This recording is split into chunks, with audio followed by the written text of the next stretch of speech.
Tiba-tiba sang suami datang dan berkata, "Istriku, saya ingin mendiskusikan sesuatu denganmu. Barusan orang tuaku menelepon.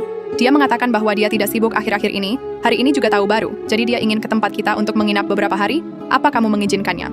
Apa katamu? Kamu ingin membawanya ke sini? Orang pedesaan seperti mereka lebih baik di desa saja menyelesaikan pekerjaannya. Tapi dia itu ayah dan ibuku. Apa yang kamu maksud dengan orang desa? Bukannya aku juga orang desa.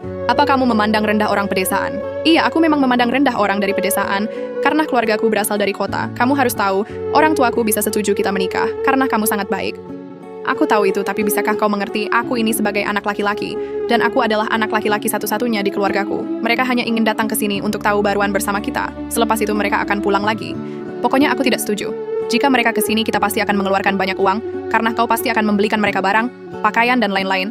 Belum lagi mereka kamu ajak jalan-jalan, apa itu semuanya tak butuh uang. Tapi kan kondisi keluarga kita cukup.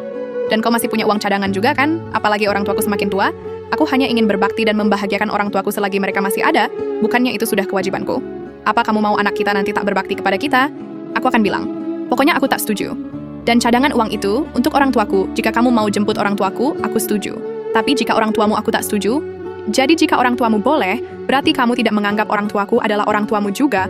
Berarti kau ingin aku tak berbakti pada orang tuaku. Lalu uangmu tidak untuk orang tuaku.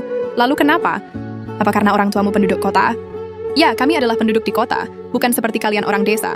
Dan orang-orang di kota adalah raja. Kau tahu kan, orang tuamu bisa datang ke kota dan bersenang-senang itu sudah bagus.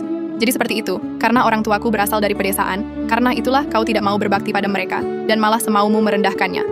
"Itu benar, aku hanya memandang rendah orang dari pedesaan. Karena kau berkata seperti itu, kamu merendahkan orang dari pedesaan, sama saja merendahkanku dan orang tuaku. Kalau begitu besok kita akan pergi ke Biro Urusan Sipil untuk mengurus surat, aku akan menceraikanmu." "Baik. Perceraian? Kan? Hanya karena aku berkata seperti itu pada orang tuamu yang pedesaan, kamu ingin menceraikanku. Kalau begitu kamu pergi sekarang. Aku tak mau punya istri yang tak mau berbakti pada kedua mertuanya. Jika sikapmu masih seperti ini, dan tak mau berubah, aku pasti akan menceraikanmu." Saudaraku di depan layar, apa yang harus aku lakukan? Jika istri yang tidak tahu cara berbakti pada mertuanya, haruskah aku menceraikannya?